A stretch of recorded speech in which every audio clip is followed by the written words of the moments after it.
The complete patch notes with all the new changes for the Season 2 of Marvel Rivals have just been released on the official website, so in case you don't know or you're confused about them, don't worry. I'll be explaining every new change as I go over them, how they affect each hero in the meta, and if they are a buff or a nerf, because that's not always clear right away. So don't worry, I won't just be simply reading the patch notes like some robot, because I know you're not here for that. Instead, I will be actually analyzing the changes and explaining what they mean. So without wasting any more time, let's get started with the first one. For Captain America I would say this is quite a substantial nerf to his HP in general, but it's necessary because of his new team up that's going to come with Bucky. As he is the anchor of that team up, he should get some extra HP, so even though this might seem like a nerf, because he's going to get a new team up with Bucky that's going to give him more HP, it's not really going to make that much of a difference. Next up we have Doctor Strange. He's not going to be doing that much damage for a full shot of all of his projectiles, but the more important change is that the full burst from his E ability is going from a total of 130 damage all the way down to 120. Now this might not seem like a big deal, but what this means is that he will no longer be able to one-shot you in his ultimate even if you have 250 HP, because currently a fully charged burst on an ulted enemy does 260 damage, so it could instantly kill a lot of heroes, especially the supports. But now that won't be possible, so it's not only a nerf to his overall damage, but it's also an indirect nerf to his ultimate. And I don't know about you, but I've just been seeing less Stranges in general lately, so this nerf will hit him quite hard.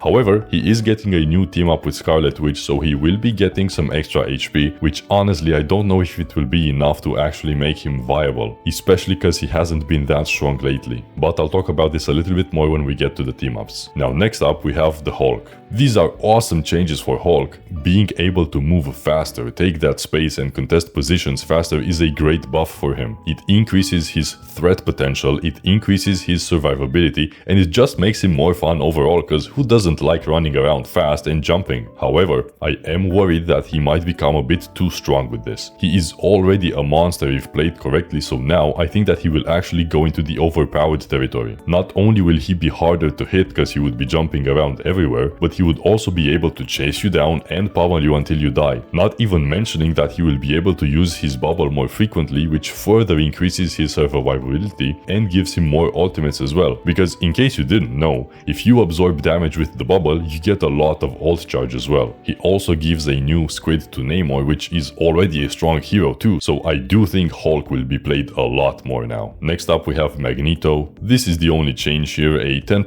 nerf to his ult charge. I know a lot of people might be confused about this because Magneto's ultimate was quite misunderstood at first. People thought it was pretty bad, but once we learned how to use it properly to counter other ultimates like Cloak and Dagger or Punisher, it started to become one of the most viewed ultimates. So this nerf is understandable. However, it shouldn't affect him too much. He's still going to be a great main tank. You just have to be more careful on not wasting those fewer ultimates, and he will also be getting a team up with Emma Frost, which we'll go over later. So overall, it's not gonna affect him too much. Next one on the list is Peni. Her shooting attack being able to crit is crazy. She has infinite ammo, she can spam it non-stop, so that's why it has lower damage. But with this change, it might actually be dangerous to try and eat all of her shots. The increased movement speed while firing means she will be able to strafe better, dodge more damage, making her able to hold her space without needing to back away as much. But on top of that, she gets 100 HP. That is big. Peni is already great in lower elos, but with these changes she will become unstoppable. More damage, more health, more survivability. If you're a Peni main, you're eating well this season. I don't think she will be that great in higher elos, but for lower elos she will be even better. Now for the Thing, only one change. He doesn't get as much damage reduction with his leap. I do think that the initial 30% was a bit too much, so this nerf should be okay for him. It doesn't change his playstyle and barely affects his survivability, so I think he will still be very good. Now for Thor. Now this may look like a buff, and overall it is, but he is losing his team up bonus, which means he will have less HP than he currently does. Instead of 625, he will have 600. Now I don't know about you, but that looks like a nerf to me. However, more movement speed is definitely a buff, like we talked about earlier with Hulk, and I think people underestimate how powerful movement speed can be. Because he is a melee hero, he will be able to chase you down more. You won't be able to escape from him, which was already difficult because he can dash at you, so even though he loses 25 HP, the extra movement speed will make him an even harder hero to deal with. Now the next ones are the duelists, with the first one on the list being Black Widow. This is a nice little buff, and what it means is that she will now be able to one-shot combo you. Because the way it currently works is, if she does her kick and pull combo, she can't instantly shoot right after it. So she couldn't ever actually one-shot combo you. But now, she will be able to headshot you while stunned, meaning if you get hit, you're most likely dead. So it doesn't really affect her long range that much, but she will be better against dives and at defending herself, or even playing close and aggressive when she has it available. This was an interesting change. Next one is Hawkeye. The biggest change here is a huge buff to his ultimate charge. He already had one of the worst ultimates in the game that sometimes you could straight up ignore, and it's still going to be a bad ultimate, but at least now you will be able to spam it way more often and find more value. Now also being able to move faster while aiming is going to make him quite good. Currently he is a bit of a sitting duck while aiming his bow, but now he should be a bit harder to hit. He can quickly go in and out of cover as he is shooting, so this will be very noticeable. Now for Hela. Reducing Hela's survivability here is a good change. She should not be allowed to flank hard with great damage then escape for free with her bird, so this makes sure that doesn't happen as often. Now the other two changes, her right click is pretty bad, so I don't think giving it a bit more damage will make any difference. You would always just throw it down a choke, so it never had that much impact, but reducing the cooldown of the stun, now that's something. Her stun is incredibly powerful. It can save you from divers, it can help you fight in a 1v1, it can help you secure kills and a one-shot combo, so this means that she will have that combo more available. She will be harder to dive, so overall I would say she will be getting a bit more damage and a bit more aggressiveness. Now for the Human Torch, so he will be able to shoot faster, which is a nice buff because his primary attack is already good if you can aim it properly. But the second change is more interesting. It means that when you dive bomb someone, you won't be as easy to kill, or if you use it as a dash to escape, that extra HP could save you from getting killed as you try to retreat. I don't think it's going to change him that much, but these are good buffs regardless. Iron Man. Thank you. My guy was just a giant flying toaster. He was so easy to hit if he wasn't using his super speed fly. Hopefully, the change to his hitbox will be noticeable. But the second buff is interesting. It's kinda like the Human Torch one. You try to go for a flank on an aggressive position, use your overdrive, and because you get some extra HP now, that might be enough to allow you to kill a squishy target in the backline. Or just allowing you to be more aggressive with your overdrive in general. But also with Hulk getting huge buffs, and the team up still being active for Iron Man, it means Hulk will be played more, so Iron Man benefits from that as well. Next up for Iron Fist, so these aren't straight up nerfs or buffs except for the reduced kick cooldown, but the first one means he won't be able to tank that much damage and pre-charge his health pool before engaging as much. Currently he could get up to some crazy numbers like 600, 700 HP if he also blocked damage, so it's good to see that toned down a bit. As for the punches, it doesn't change his damage against squishy targets, but it increases it for tanks. So it looks like they keep wanting Iron Fist to be more of a tank brawler than a diver. Now it might be worth focusing more on tanks instead of squishies. Next up is Mr. Fantastic. I know after the previous balance changes people were complaining about Mr. Fantastic being kind of weak, but it looks like the devs have been listening because these are some good buffs. He gets more health, more damage, less cooldown on abilities. Yeah, he loses some HP while inflated, but I don't think it will affect him too much compared to all the good things he is getting, including the last one and the best one, gaining extra HP while using his ultimate. This is such a great change because currently you have to make sure you inflate first before using your ultimate, otherwise you are in danger of dying as you are quite easy to hit while bouncing on it, so this change will help him out a lot. Next up is Moon Knight. The first two changes are great. Moon Knight's biggest issue was that it was harder to hit his attack without his Ankh, but with this increase in projectile speed, it means they will travel faster and reach the enemies sooner, so overall his attacks should be a lot easier to land now. But the other change is interesting. Moon Knight is quite a big target and he isn't very mobile, so he was an easy target to go for a quick kill. However, with this means that if he can hit his right click ability, he will basically can have an up to 100% extra HP. That is very good. I think it can make him a lot tankier and help him win a lot more duels, because he won't be such an easy target target anymore. But lastly, they are changing his ultimate again. It looks like they aren't exactly sure what to do with it since they keep changing it so often, but this time it will last longer, do more overall damage, but you will take less damage the further away you are from the center, meaning it should be easier to get out of it quickly before dying as long as you're not directly in the center of it. And his grapple will be a bit faster, which is just a nice overall change. Overall, I think we will be seeing even more Moon Knights now, as he was already a pretty popular hero, but this time he will actually be a much bigger threat. Next up is Scarlet Witch. So the first two changes are a lot of extra damage. Currently she does some damage based on the enemy's HP, but it was such a small percentage, it wasn't even mattering that much. So her getting a flat damage per second for her suck attack is a great change, but her projectiles will also be a lot deadlier now. They were already quite strong if aimed right, but she should be able to pump out a lot more damage and especially consistent damage. The third change is about her phase shift invulnerability. It's a bit of a nerf, but a good one that was always frustrating to play against as she was very slippery and hard to reach, so this change should make it a bit higher risk for her to go on more aggressive plays, while making it easier for us to deal with her. But lastly, her ult gets quite a buff, because the way it works currently is that as soon as she uses her ultimate, she immediately gets slowed down while channeling it. But with this change, it means she will now have 1.5 seconds to move at full speed, and only after those 1.5 seconds are up, the slow starts to slowly increase until it reaches 35% at the end. I think this will allow her to start her ult from farther away or from sneakier places without being worried that she won't make it to the enemies in time, as well as allow her to dodge more in the air while channeling her ult, so overall great buffs for Wanda. Next up is Star-Lord, and this was such a warranted nerf for him. The way he used this ability anyway was to mostly spam damage and build a lot of ultimate charge really quickly.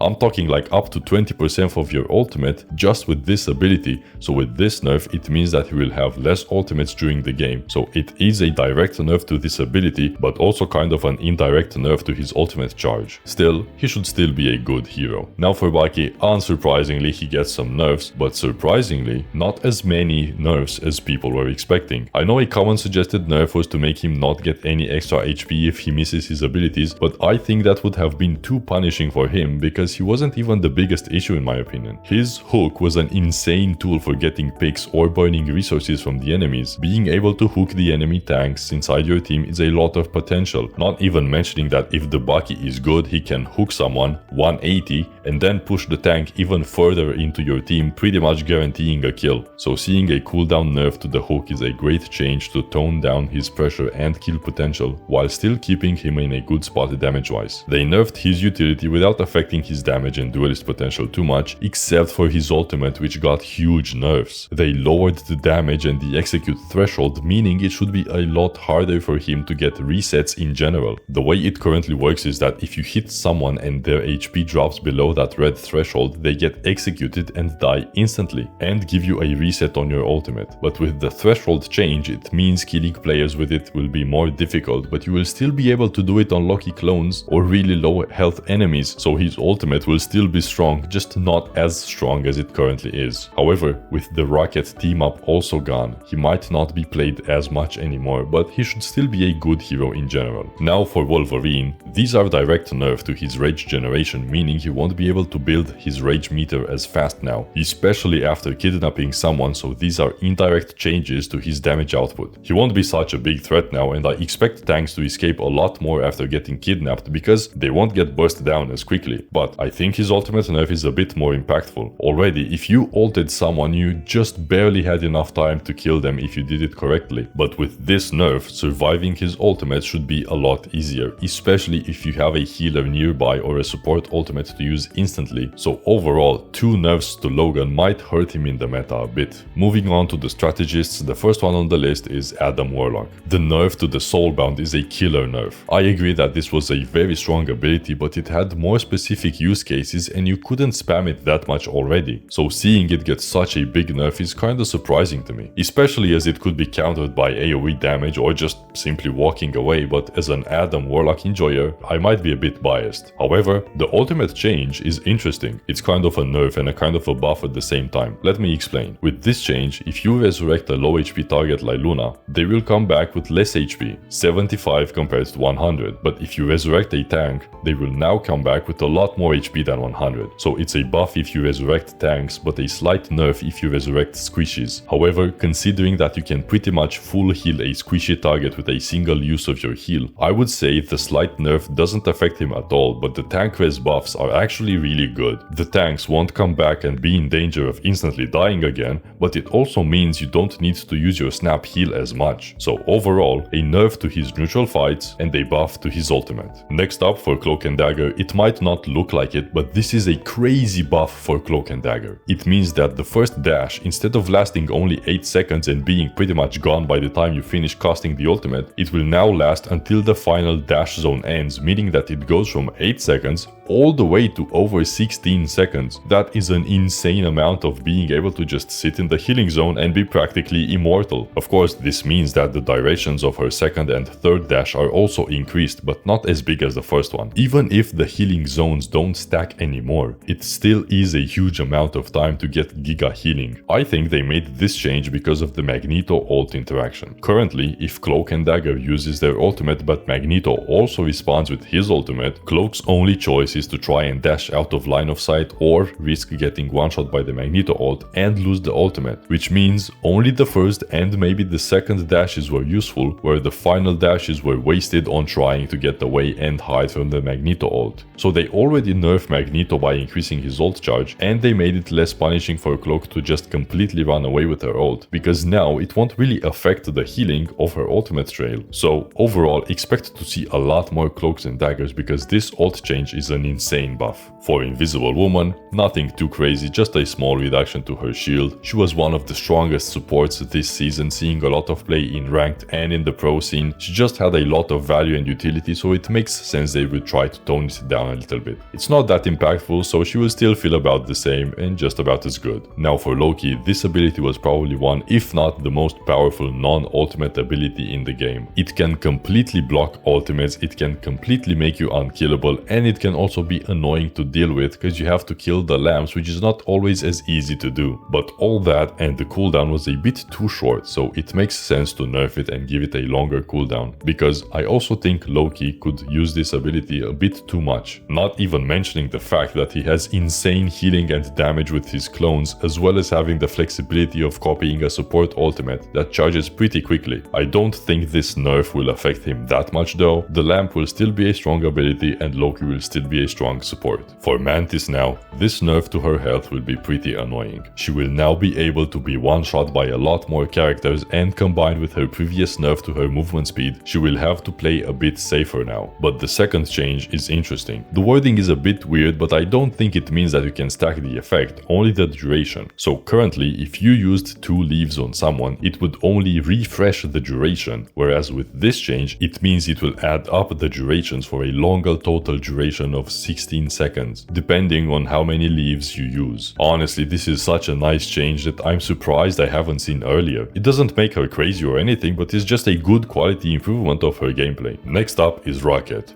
and I have to say, Rocket mains, it's time for you to shine. These changes are absolutely insane. They are addressing the biggest issues that people always used to complain about why Rocket is a throw pick. They complained about a lack of burst healing. Well, now he does instant healing as well. You can spam those heal orbs and they will do a good amount of burst healing on top of the regular healing over time. Yes, that healing over time got a nerf, but I think it's completely fine considering you can burst heal now. But the greatest change is to his ultimate. Finally, his ultimate will now heal as well, which was probably the biggest complaint people had about him. They reduced the damage boost a little, which is understandable because this might now be one of the strongest ultimates in the games. Its main downside now being that you can shoot it down and break it, but honestly, if the Rocket places it well, it won't really happen. Yes, he also got a small nerf to his dash, but genuinely I don't think that's going to be very noticeable, as Rocket was already pretty hard to kill just by being so small. So overall, I think Rocket will be an insane hero this season. Finally, we have the team-ups. Some of them are gone, some of them are switched around, and there's also a couple of new ones. The first one is the Doctor Strange and Scarlet Witch team up. I don't think this will be enough to make Doctor Strange worth playing, since one of his biggest strengths just got removed, as in being unable to one-shot squishies with his ultimate. But when he will be played with the new Scarlet Witch changes and this team up, we might be actually seeing more Wandas around. Too bad she also loses the team up with Magneto, because that coupled with her buffs would have been awesome to see, but sadly that won't be the case. The next team up is for Captain America and Bucky. Finally, the team up that everyone has been asking for. This one will be great for Captain America, and coupled with the earlier changes, I think he will be quite good. However, it probably won't be that big of a deal for Bucky. It will just be a nice extra thing for him, especially as Bucky is quite popular. But with Captain having more HP, and because Bucky is generally played maybe a bit more, we might start seeing more Captain Americas running around. Next up is the Emma Frost, Magneto and Psylocke team up. We don't know yet what these new ones will be, but just based on the heroes and the fact that Emma Frost will be pretty much played every single game at the start, I think Magneto will benefit tremendously if the team up ability is good. He is already a great tank, and last season while the Scarlet Witch team up was good, it wasn't good enough to be worth picking Wanda. However, as Emma will be in every game, it will act as basically a free buff for Magneto. Same for Psylocke, which also loses the team up with Magic because she gets this one with Emma Frost instead, as well as Magneto losing the team up with Scarlet Witch. The next team up change is that Bucky loses the infinite ammo from Rocket, which sucks, but it was always a better team up for Punisher than for Bucky. However, as I said, I think Rocket will be played a lot more, so this is actually kind of a future nerf for Bucky. Now for the Gamma team up. Doctor Strange is gone from this team up, which makes sense as it would otherwise counter the damage nerf he got earlier, but he will be replaced by Namor